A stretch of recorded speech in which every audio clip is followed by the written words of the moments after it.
natin dahil araw ng mga puso. Happy Valentine's po sa inyong dalawa at sa lahat po ng mga nakikinig ngayon. So, diretsuhin na po natin, Doc. Natanong na rin po sa inyo. Actually, tinignan ko po ang inyong mga post nung nakaraan pa. Marami po kayo talagang magandang nagawa sa ating bayan. Pero yun nga po, ano po yung sa inyo, nag-encourage or yung nag-motivate sa inyo para pumasok na po dito o tumakbo sa pagiging senador? Bali, simple lang talaga eh. Happy tayo sa mga health tips natin na ibibigay. Kaya lang, ang dami na namin nabigay na health tips. 1,700 videos na nagagawa namin, Maharlika. Lahat ng topics na ubos ko na mula ulo hanggang paa.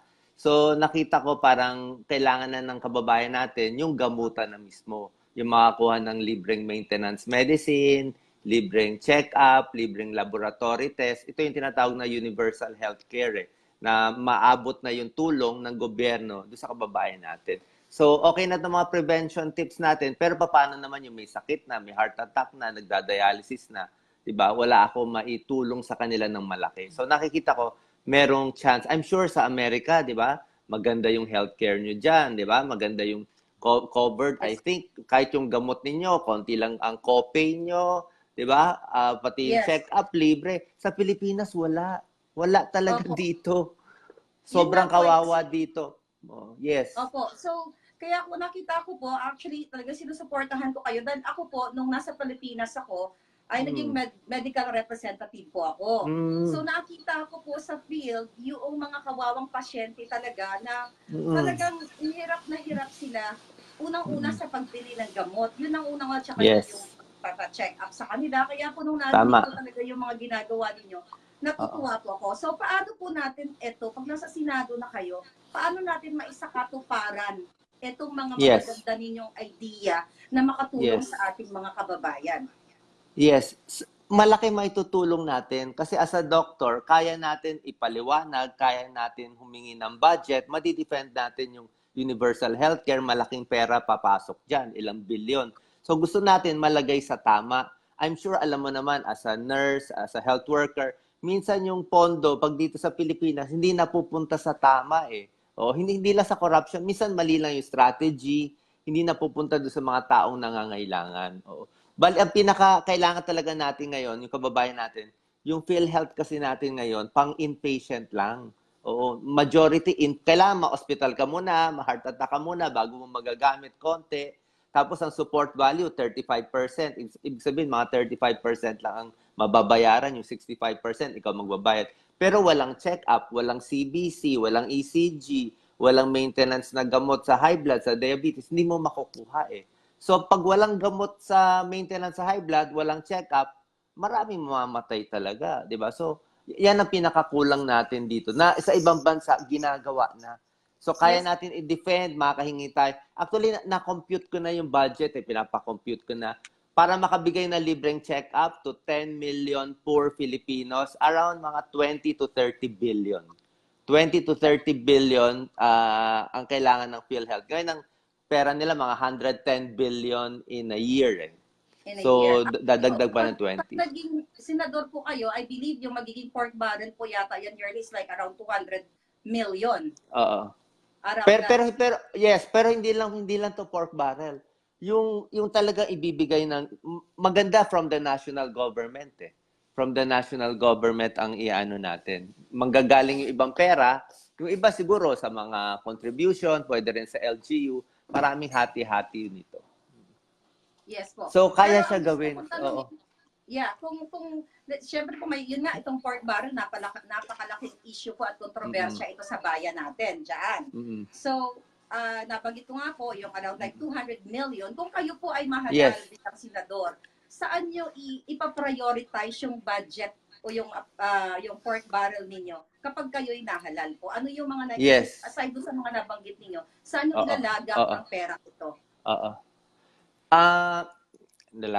Ito, sinishare ni Doc Lisa yung live natin para marami makakanood.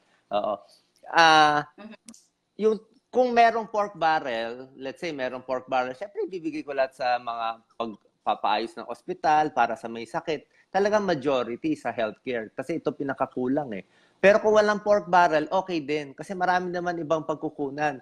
As a senator, meron kang mga makukuhang budget from DOH, from PCSO, from PAGCOR, from DSWD. Marami din ibang paraan na makukuha. Kasi alam naman natin yung pork barrel, minsan nagagamit sa hindi tama. Kaya kung gusto natin walang pork barrel, okay lang sa akin. Kasi hindi ko kailangan ng pork barrel, wala akong ginagastos sa campaign eh. Wala akong ginagastos dito. Kasi nga po, Hindi yung nga ako budget humingi, binabawas hindi nga ako gastos hindi nga nila. ako humingi ng hindi nga ako humingi ng campaign donations kasi pag nakita ko kasi I'm sure galing ka naman sa pharma dati basta may konting ganun eh mahihirap eh matatali ako eh. Since anyway naman marami naman tayong followers sa Facebook, titry ko na lang na hindi tumanggap ng mga pera sa mga negosyante para wala akong utang sa kanila in the end. Kasi mananalo ka, may utang naman ako, baka hindi ko rin magawa, magalit din yung tao sa atin. Ayoko naman na ganoon. Diba? Okay. So ano po yung strategy ninyo to campaign aside from Facebook? Kayo po ba ay pupunta sa mga probinsya din, Yes, oo. mga ngampanya? Yes, oo. Yes, marami nag-invite sa akin, yung mga mayors, yung mga incumbent, yung mga tumatakbo. Pag meron silang event, pupunta ako, nakikisali ako doon sa kanila. Tapos, yung lahat ng mga free guestings, kinukuha ko. Malaking bagay kasi yung mainstream media din, kailangan din natin. Yeah. So, meron mga nag-i-invite, nagsusupport, at sila na mismo. Actually, dito sa social media, wala akong ginagastos kasi wala naman akong wala akong social media manager. Oo. Meron ako taga-post, tagagawa ng a few pictures, pero lahat ng post, akin yun. Ako mismo nagsasabi, ito gusto ko. Kaya nga malakas ang engagement. Yan ang problem sa ibang politicians. Meron silang taga-sagot, taga-sabi, kaya feel ng tao, hindi sila yun eh. Hindi sila. Yan ang secret natin, Maharlika. Oo. Yeah, yan, ramdam ko po yun kasi nung message ko kayo right away, talagang sabi ko, talagang active kayo po yung sumagot sa akin. But anyway, nabanggit po ninyo sa inyong Facebook post noong November 2017 na kung kayo lang po yung masusunod, libo-libong mahihirap ang maoperahan ng libre. Ngayon po, aside from that, ang tanong ko, kasi concerned po ako dun sa mga nanay, mga buntis, yung mahihirap na kumbaga sa pagbubuntis pa lang, kulang sa kaalaman, sa pagpapacheck up and everything, like sa mga barangay health centers, kumbaga kulang sa education. Ano po sa tingin niyo yung magandang solusyon na pwedeng gawin natin para po ma-educate itong mga nanay na kulang po sa kaalaman pagdating sa health nila? Actually, ginagawa na natin to sa Facebook for many years. Actually, sinubukan ko muna sa dyaryo para ma-reach sila. Na-try ko sa radio, na-try ko konti sa TV.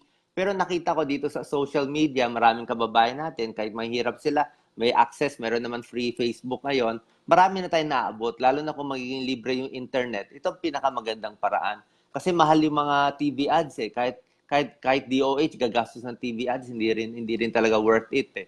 Pero itong mga videos natin na isi-share at nag-encourage ako ng maraming doctors din. Kumukuha ako ng, kita nyo mga guest ko, may OB, lahat ng specialty, surgery, ENT, OFTA, at ginagamit natin to para makatulong. Tsaka maganda, Maharlika, sa Facebook. Marami tayong nakukwento dito na hindi ko pwede sabihin sa TV. Mas maganda ang tips natin dito. Masabi ko, yung fast food, wag kayo, bawas tayo dyan. Di ba? Pwede mo banggitin yung product, hindi dahil in-endorse mo, para maintindihan nila. Unlike sa TV, maraming bawal. Marami ka hindi pwede sabihin. Dito, mas nare-reach natin yung mga tao. So, yun, tuloy-tuloy, free education. Pero yung iba pa rin, pag nasa gobyerno, syempre, mas malakas yung ahensya ng gobyerno. Hawak nila yung mainstream media, makaka-press con sila. So, mas malakas yung latag ng news. Oo. May budget tayo. At idagdag ko din. Yes. Yes, Doc Lisa. Miss Maharlika, yes. Pwede nating itap yung mga barangay health workers kasi yan meron niyang hawak na 20 pamilya sa bawat lugar nila, bawat BHW. Kilala nila ang buong pamilya. Ano ang problema ng bawat isa? Ang target talaga BHW eh. 400,000 ang BHWs. May batas tayo dyan. Kaya lang ang sweldo nila, allowance nila, 1,000 a month. Yung iba po, 500 a month 500 a month lang. Tapos wala pa Yes, ay, 500 a month, 1,000 a month. Wala pa silang PhilHealth. Walang pumapansin sa kanila. Paano? Siguro, oo. Marami na ako Dapat may nakakausap sa nabibigyan talaga DOH. ng ano. Yes, ito talagang priority. Sila talaga yung bumababa sa mga probinsya, malalayong lugar at kilala nila yung bawat family. So dito magandang pagtutok din ito. Yeah. Nabanggit niyo po kanina na yung nga sinasabi niyo sa akin na iba dito ang healthcare sa Amerika. Totoo po, ang laki po talaga ng Malayo. diferensya. Kaya nga po nakita ko, sabi ko kanina regarding do sa mga buntis, dito po kasi may programa na yung let's say pag ano ka nasa indigent ka or indigent ka, kulang ka sa nasa pera, sa budget, kumbaga mahirap ka. Dito pina-prioritize itong mga nanay, mga buntis simula pa lang. Kumbaga inaalagaan sila ng libre. At aside from that, pag nanganak sila, alaga pa rin sila ng gobyerno. Magsimula sa vitamins, yun nga, sinasabi natin yung check-up, tapos paglabas ng baby, pag talagang mahirap na mahirap dito, may proyekto ang gobyerno, binibigyan ng like gatas or anything na food para sa baby at saka sa nanay. Hanggang sa lumaki yung bata up to 5 years old, kung ikaw talaga ay nakuspalad. Ang tanong ko po, posible bang gawin natin yan sa Pilipinas? Especially nga po sa mga mahirap talaga. Una-una kasi, Maharlika, itong pag-improve sa healthcare, hindi siya magic eh. Kasi mahina yung pinaka-structure natin eh. Una-una yung gobyernong hospital, di ba? Kailangan papalakasin.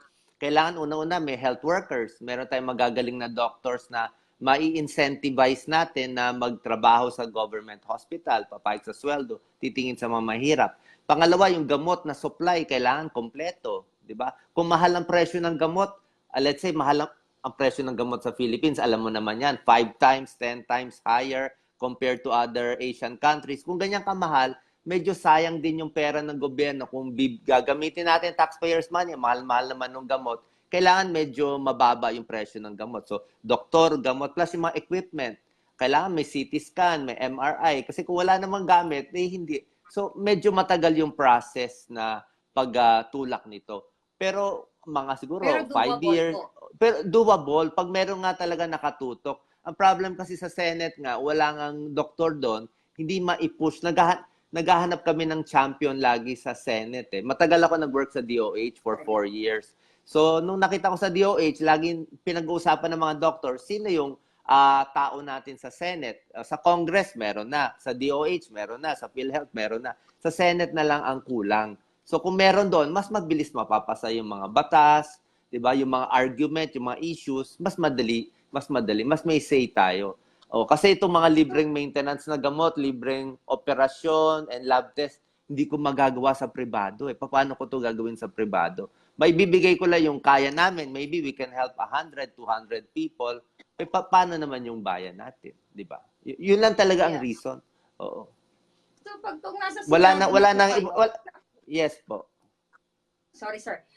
Yes po. Alam naman po natin na pag gumawa kayo ng bill, talagang minsan kahit gaano kaganda yung bill na gagawin para sa taong bayan, may kumukontra po talaga eh. So, yes. Pag nadudunat po kayo, paano natin i-convince itong mga kapwa natin senador later on para maano natin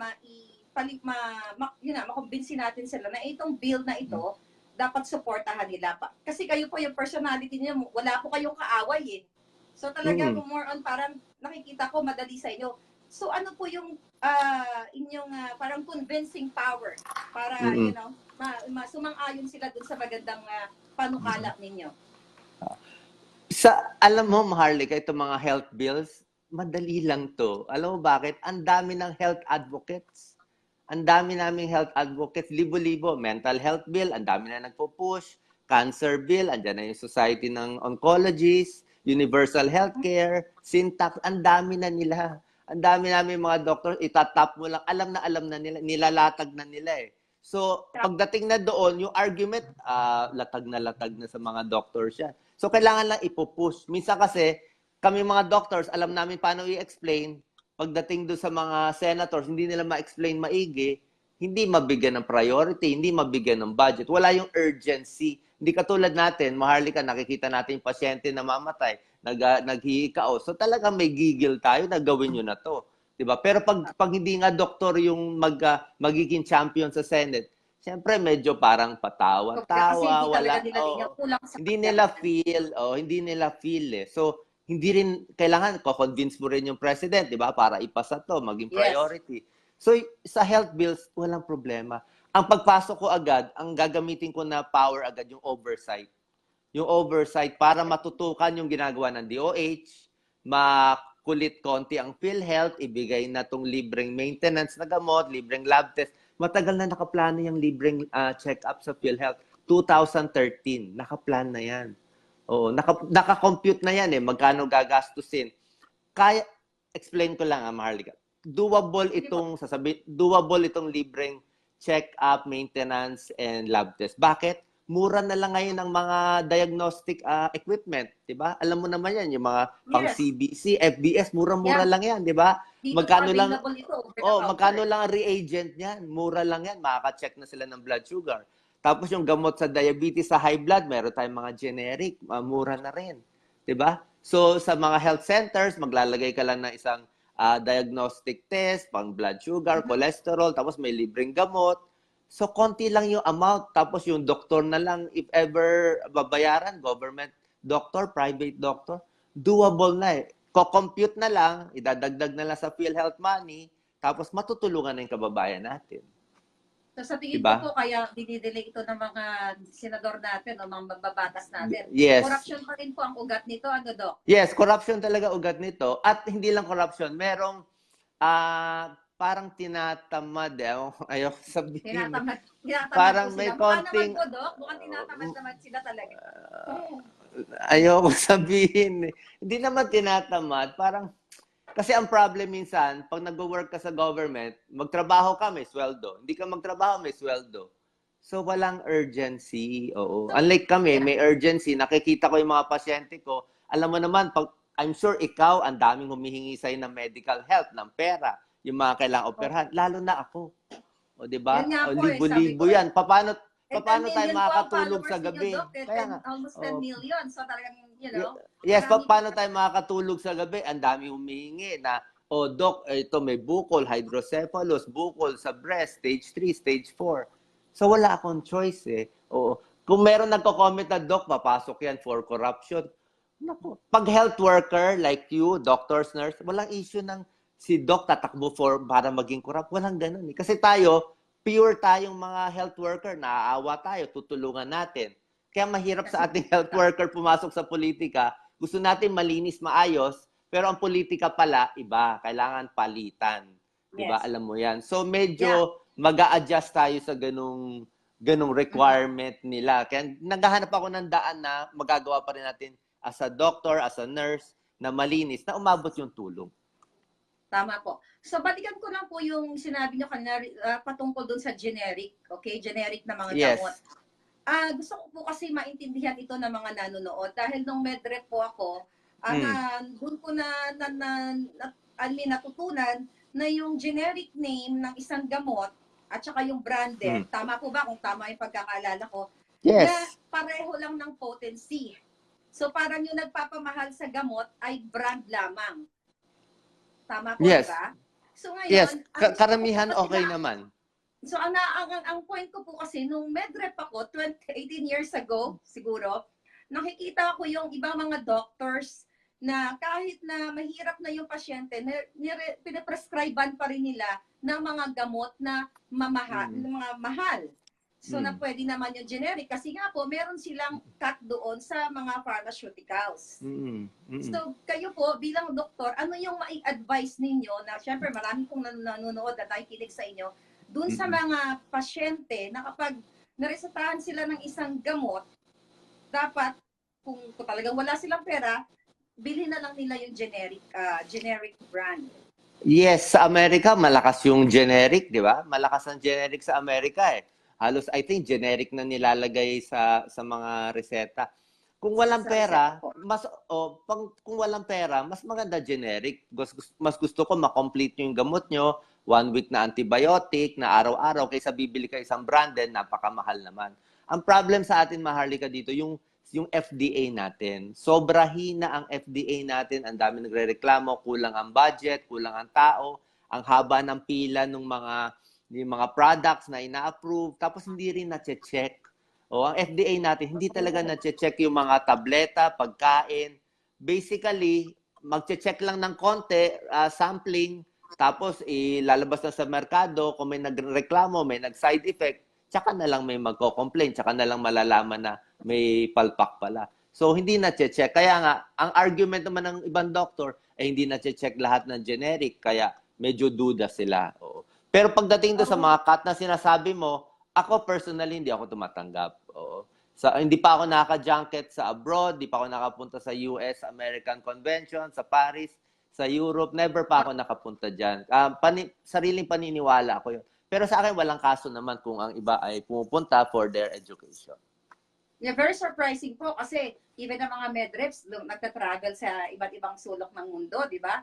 So alam naman natin yan. Pero kayo po, bilang isang doktor, nakaka-amaze dahil nga makikita mo na hindi kayo more on material things or, yung mga lagay-lagay na yan. Kasi alam ko po yan eh. Sabi ko nga, nung nandiyan ako sa Pilipinas, alam ko yung mga style ng mga doktor. Pero, regarding... merong hugot si Maharlika. Opo, may meron hugot ka hugot. May hugot ako do kasi nga nakikita ko po i-add ko lang. Oo. Yes, nakawa rin ako sa mga medreps. Ako, maganda treatment ko sa medreps. Trabaho ninyo yan. Oo, never ko ina-abuse. Diba? Yeah. Oo. So, ibig sabihin po pala, coming from you, yung itong mga generic brands, hindi pala talaga basta-basta ina-approve ito ng Food and Drug Administration. Ang maganda sa Amerika, ang mga generic nila talagang tested eh. Oo. Dito sa Pilipinas, sa tingin ko okay naman eh. Meron na lang a few studies na naman yung bioequivalence, maganda naman yung mga result. Tsaka sa mga charity patients ko, puro generic talaga piniprescribe ko. Nakikita ko, bumababa naman yung blood pressure, bumababa naman yung blood sugar, okay naman sa kanila. Pero siyempre, yung ibang doktor, baka paniniwala nila, mas gusto nila yung mas mahal, baka tingin nila mas effective. Okay rin naman, kung mayaman ka, bilhin mo yung mas mahal. Pero sa mahirap, dapat kawawa naman yung mahirap na bibigyan mo pa na mamahalin, di ba? So, pag mahirap, dapat yung bagay sa kanya. Yun lang. So, sa mga nakikinig po, so kung kulang ang pera, pwede naman po generic brand. Actually, sinusulat naman po yun sa prescription eh. Diyan sa prescription nga lang po, yung iba, hindi sila knowledgeable. Kaya kung ano lang yung brand, akala nila yun talaga dapat bilhin. So, at least ngayon, nakabigay tayo ng konting aral sa ating mga kababayan. Sa pagiging doktor niyo po for 25 years, ano po yung pinaka-worst na nakita niyo sa field na sabi ko nga, na dapat kailangan talagang baguhin kapag nasa Senado na kayo? Ang pinaka-worst, nakikita ko yung mga pasyente nating namamatay at hindi natutulungan. Mainly, ang isang gusto ko nga, yung mga free operations. Ang daming kababayan natin sa probinsya may bukol sa goiter, ang laki, hindi inoperahan. May bukol sa breast, mas malaki pa sa mansanas. May bukol sa myoma, dugo ng dugo, nasa bahay nila, nakahiga. Kayang-kaya maoperahan yan very cheaply. Siguro, kagastusin nila 5,000, 10,000, maganda na. Ang problem kasi, kahit may PhilHealth sila, Maharlika, di ba may myoma, tapos may PhilHealth, useless eh. Unang-una, saan sila kukuha ng cardiac clearance? CBC, ECG, o dugo, bayad lahat yan.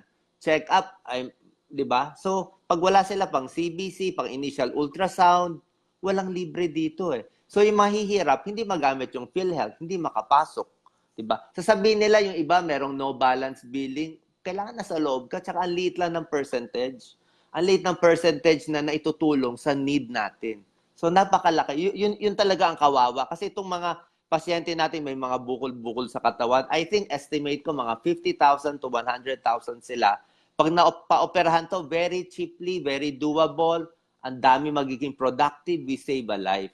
Yung mga mamahaling operation, liver transplant, 2 million, bypass, 1 million, 500,000, tutulungan din, pero mas gusto ko muna maubos itong mga 50 to 100,000 na kababayan nating nasa bahay na lang kawawa. Pag na-save natin sila, naku, ang dami natin magiging productive sila, hindi sila pabigat sa pamilya nila. Yun talaga ang gusto natin tulungan. Sabi nga natin, health is wealth po, di ba? So, Doc, syempre, tumatakbo kayo bilang senador. Ano po yung Halos nabanggit nyo na lahat kung ano gagawin nyo sa Senate eh. So, Yes. doon na kayo. So, ano pa po Oh, yung mga malinaw na natin malinaw. Ang pag-usapan? dami ng kami mga doctors, ang tagal na nag-uusap, ang dami naming mga PM, mga chat, paulit-ulit. Kaya nagugulat ako, ang daming doctors nang susupport sa akin. Hindi ko na-expect eh. Normally, in the same profession, hindi ka magugustuhan. Pero for this time, nakita nila maganda yung goal natin na parang gumanda rin image ng mga health workers, di ba? Minsan sasabihin, yung nurse masungit, yung doctor masungit. Pero hindi naman talaga. Alam mo, kahit sinong doktor tawagan ko dito or nurse, humingi ako ng libreng opera, libre, papayag sila eh. Sabihin ko, oh doc, classmate ko, ano naman, opera tong dalawang may, papayag lahat yan. Puro free lahat yan. Marami naman mabubuting puso. Yung mga doctors kasi, di ba, ipit tayo sa sistema eh. Ipit tayo, wala tayong gamit, wala tayo pang pa-opera, wala tayo pang check-up, wala tayo pang inject na gamot, tapos tayo papagalitan ng mga pasyente. Eh, ang kulang, yung hospital mismo ang kulang eh, di ba? Hindi naman tayo, di ba? Tayo lang natutuunan ng problema. So Doc, kung gamot po kayo, paano niyo ibibenta ang sarili niyo para bilhin kayo ng taong bayan? Hindi ko binibenta sarili ko. Alam ko, pag election. Oo, alam ko. Yes. Ito si Doc Lisa. Ang benta ko ganito. Hindi ko to magagawa mag-isa. Hindi ako tatakbo dito mag-isa. Kailangan meron akong Doc Lisa na nagtatrabaho 70% of the work. Oo. Pag wala si Doc Lisa, hindi ako tatakbo. Kahit yung mga page, sa mga videos, sa mga lahat, siya gumagawa eh. Ako taga-isip, taga-plan, siya yung taga-execute. Kita mo, puyat ang lalim ng eye bags. Oo nga po eh. So, dalawa kami mag-work. So, pag binoto niyo si Doc Willie, para niyo na rin binoto buy si one, Doc take Lisa. one. Yes, buy one, ikaw, take ano one. comment mo? Yun nga po, yung ating mga kababayan, sana po matulungan namin kayo. Hindi po kami nagpa-promise ng heaven and earth, pero kung ano po yung maisasaayos, magagawa para sa inyo, pipilitin po natin. Saka iba, Maharlika, nakita ko lang, natutunan ko, pag campaign period pala, kailangan magtatatalon, magsisisigaw, magdadram. Oo, parang sabi ko, ganyan ba gusto ninyo? Parang, bakit kailangan magtalon-talon na kailangan high energy, high emotion? Tapos pagkatapos ng election, pag nanalo na, hindi mo naman makikita. Ang secret, para makatulong kayo ng 25 years, yan ang Japanese secret, pa-konti-konti everyday. Do it everyday para makatagal ka. Walang donor fatigue. Diba? Ang kalaban yan, donor fatigue eh. Kasi ang dami kong meron ding bashing, merong reklamo, tumutulong tayo. Para makatagal tayo, tuloy-tuloy lang. Ito yung tuloy-tuloy. After election, tuloy-tuloy pa rin. Walang pagbabago. Kaya kung nag-expect yung kababayan natin na kailangan, baliwala, manalo matalo, tutulong tayo. Pero at least, nakakatulog na ako sa gabi, kahit nakikita ko yung mahirap na patient, kasi alam ko, nag-sacrifice na ako eh. Ginawa ko na to para sa inyo eh. Diba? So happy ako na nagagawa ko to. Tsaka yung conversation, nagbabago. Kung mapapansin mo, ang dami ng candidates na health ang platform. Na before walang health ang platform eh. Diba? Ngayon, puro health. So, at least yun. Itong issue sa PhilHealth na lalabas ko, kahit kopyahin ng ibang senator, okay lang. Pwede ako maging follower, pwede ako maging leader, basta ma-save ko lang yung mga kababayan natin. Hindi ko habol yung pwesto eh. Politics is a tool eh. Ginagamit ko lang siya para makatulong sa inyo. Ito Facebook, ginagamit ko lang para makatulong sa inyo. O actually, baka meron pang yes, sorry. Nakakatuwa kasi thank you for saying that yung mga patalon-talon. May pinanood ako yung mga nag-campaign na nakaraan. Nakakatawa lang po kasi kumbaga 25-30 years na yung pamilya ayoko na magbanggit. 30 years na sa pamilya. I mean, yung pamilya 30 years na naglilingkod. Ay aangat pa rin daw yung buhay ng mga mahihirap. So parang point ko is 30 years na kayo, more than 3 dekada na kayo sa pwesto, bakit marami pa rin mahihirap? Kaya po ako, saludo sa inyo dahil sabi nga ni Doc Lisa, hindi niya pinapangako ang heaven and earth para makatulong. Wala talaga. Pero gagawin ninyo yung inyong, yung kaya ninyong gawin. So, yes, basta ilalaban natin yan. Ilalaban natin. Lahat ng gusto nyo, alam ko naman eh, lahat ng patient group, ilalaban natin. Parang boxing yan eh. Lalaban tayo. Hindi ko mapapromise knockdown yung kalaban. Pero at least lalaban tayo para sa inyo. That's the only thing I can promise. Kung yung kababayan natin gusto agad-agad ng cash, gusto agad ng regalo, nasa electorate na yan, di ba? Basta Ay, wag niyo ako expect na magtatatalong. Ganito pa rin tayo hanggang May 13, May 14, ganito pa rin, magla-live pa rin tayo. Ganun lang, tulong lang. Kung ano ang bukas ng Diyos, like si Maharlika, yan, hulog ng Diyos, hulog ng langit, Salamat di ba? Dati tinutulungan mo kami. Tsaka lahat na tumutulong sa akin, walang bayad. Kaya walang Opo, problema wala sa po ba? COMELEC. Oo, yung Tama COMELEC po. naghahanap ng mga influencer. Lahat ng nagtulong sa akin, libre. Kasi alam nila wala akong pera. Yun nga po. Yun nga po. Oo. Ako bilang vlogger po, bilang sabi nila, influencer daw. At, napunta tayo, both, no? Sa ganitong stage Yes. na ito. Kasi Kaya gusto nga, natin oo. makatulong ng walang bayad. Kaya po Yes. ako, bilang isang boses ng mga maraming boses, ay gusto ko rin ma-spread ang inyong magandang adhikain. Kasi kung marami tayong mapoproduce na Willie Ong sa Yes. ating bansa, mas maraming mapapaganda ang buhay. Di po ba? Yes. So, Maraming additional po salamat. na gusto nyong sabihin sa mga kababayan natin, like Valentine tips sa ating mga umiibig dyan na nanonood? Ikaw nga, Valentine tips, Doc Lisa. Doc Lisa? Apo, kung wala pong partner, pwede naman po ang i-date natin, parents natin, o yung mga anak natin, kasi it will make your life longer, yung pag-ibig. Yes. Ay, nako. Corny and tip mo. Yes, Kasi ano okay. po bang sekreto ninyo? Bakit talagang nakikita ko, tinignan ko yung mga pictures, mga videos no, ng mga bata pa kayo, natutuwa po ako na talagang iba yung relationship, parang punong-puno po ng kulay. Ano po yung sekreto ninyo? Bakit hanggang lagi ko sinasabi, kung wala si Doc Lisa, patay na ako. Siya ang Bakit naman lifesaver ko. Wala magulo buhay ko. Pag ako lang mag-isa, walang Facebook, wala lahat.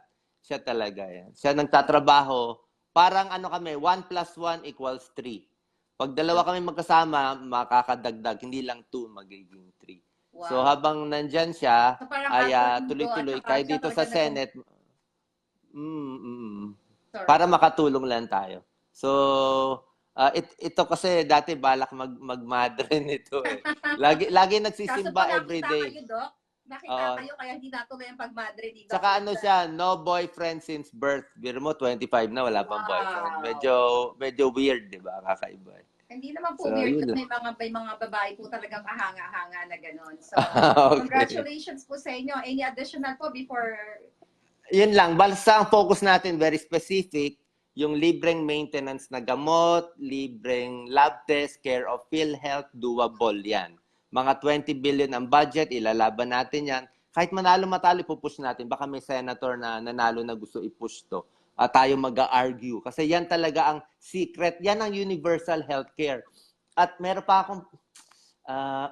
alam mo, merong big problem dito, Maharlika. Yung sinasabi nilang PhilHealth coverage na 94% sa Philippines, hindi tunay yun. It's a big, not true. Ang coverage natin dito, tansya ko 55% to 60% lang. Iba yung nasa press release, iba yung tunay. Yung Kahit actual. pumunta kayo sa yung actual, makita mo yung kababayan natin. Ang binibilang nilang 94% covered, yung nagbayad ng PhilHealth na hindi na makahulog na yun. Diba? Pero yung talagang makakagamit, baka mga 55-60% lang. So, ang layo pa ng coverage natin na hahabulin.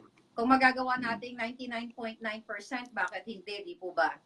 Yes, oo, kung kaya nga lahat. Pero siyempre, unti-unti yan. Ayoko unti-unti kasi pag aawayan ng budget yan, pagalingan sa argument. Pag nandun tayo, at least, plus tayo, hindi tayo pabigat sa bayan. So, last ko Thank you. Yeah, Yes. last ko na lang po natanong sa inyo. Sa tingin ninyo, sa mga senatoriables, sino yung mga tumatakbo ngayon na pwedeng maging ninyo katuwang dito sa mga magaganda ninyong proyekto na naiisip? Ako, very idealistic ako. Tingin ko lahat pwede naman eh. Lahat pwede maging katuwang. Kahit po dilawan? wala akong wala akong, alam mo, kahit rebelde, kahit ang oath natin iba, di ba? Ang oath natin, gagamutin natin lahat, di ba? Anong kulay, anong relihiyon, kahit minumura tayo, kahit binabas tayo, tutulungan natin lahat, di ba? Okay, yun ang natin. yun.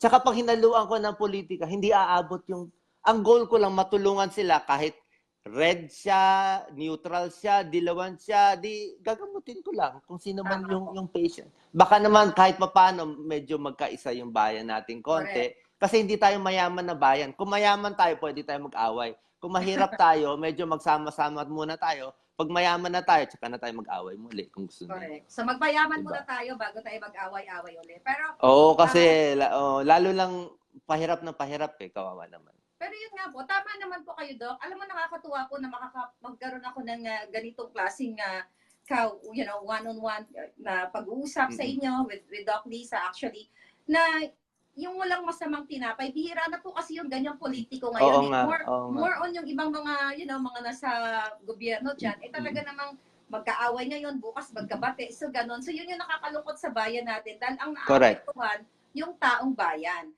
But coming from you, na gagamutin mo, tutulungan mo kahit anong kulay, actually ganon din naman po ako kahit dilawan na, kahit dilawan yan, actually hindi po ako nagmumura sa mga dilawang mga Pilipino na, nagpa-follow lang sa akin. Yung mga politiko lang na walang hiya. Kasi naniniwala po ako na one day, magigising natin yung mga taong, mali ang paniniwala. Di ba? Mas makukonvince natin sila dito sa katotohanan na pinaglalaban natin. At dahil dyan, maraming salamat Doc Willie and Doc Lisa sa inyong time at pag-share sa ating mga kababayan. So, pahuling salita po para sa ating mga kababayan para iboto po si Willie Ong. Kasi ibibigay ko na po sa inyo ang floor sa huling pahayag ninyo para iboto kayo nating mga kababayan.